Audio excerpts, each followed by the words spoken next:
না একবার রাস্তা যেখানে থেকে পিচ উঠে যাচ্ছে, নিম্নমানের পিচ দিচ্ছে, কোনো রাস্তা কোনো এনে একটু কাঠি খোঁজা দিলে পিচটা উঠে যাচ্ছে, তা কেন হবে? চলতে আমাদের অসুবিধা, আমরা তো কলকাতা রাস্তায় চলতে পারবো না। ও তো সরকার পয়সা দিচ্ছে, সবকিছু দিচ্ছে, আমাদের রাস্তা ভালো হচ্ছে না কেন? তার জন্য কাজটা বন্ধ রেখে যাচ্ছে। আপনারা চাইছেনটা কি? আর রাস্তা যাতে ভালো হয়, রাস্তা যেন ভালো হয়, একবারে যেটা চলতে পারে। দেখলাম মানুষ ওখানে হাত দিয়ে পিচ তুলে দিচ্ছে। হ্যাঁ, ওটাই তো আমরা চাইছি যে রাস্তা বন্ধ থাকুক, রাস্তা যাতে ভালো হয়। একবারে পিচ দিলে উঠে যাচ্ছে একবারে। কি নাম আপনার? আমার নাম সুদীপ চট্টরাজ। রোড কোন এরকম উঠতে পারে, এখানে উঠান দেখিনি পিচ দিছু।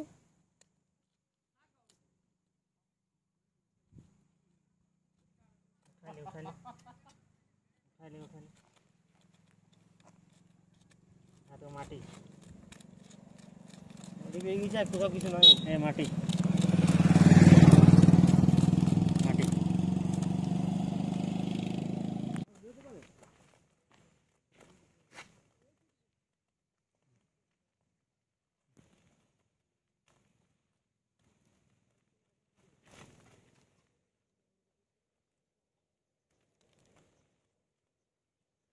এই দীর্ঘ যাবৎ আমাদের ব্যবহৃত রাস্তাটি একটা মেরামত করার জন্য আমরা করেছে, তো সরকার এইভাবে কাজ করছে, যেখানে হাতে পিচ আসছে, কাঠিতে পিচ চলে আসছে, এইরকমভাবে কাজ করলে মুশকিল আছে, যার জন্য আমরা বিক্ষোভ জানিয়েছি।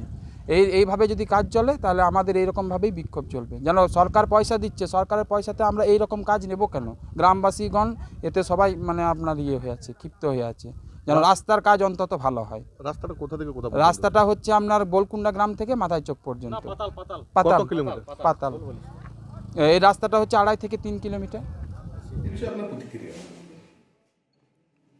যদি সত্যি এরকম হয় তাহলে গ্রামবাসীরা আমাকে এটা জানান, আমি সেই বিষয়ে ফার্দার কি করা যায় সেটা দেখবো এবং আমাকে জানাবো। এটা কোন প্রকল্প থেকে হচ্ছে এবং কত টাকা ব্যয় হচ্ছে? এই প্রকল্পটা আমাদের না, এটা জেলা পরিষদের, ওনারাই সব। আপনাদের কিছু কোনো এলাকাবাসীরা কিছু জানিয়েছেন? এখন আপনি কি ওখানে পরিদর্শনে যাবেন জানার পর? হ্যাঁ।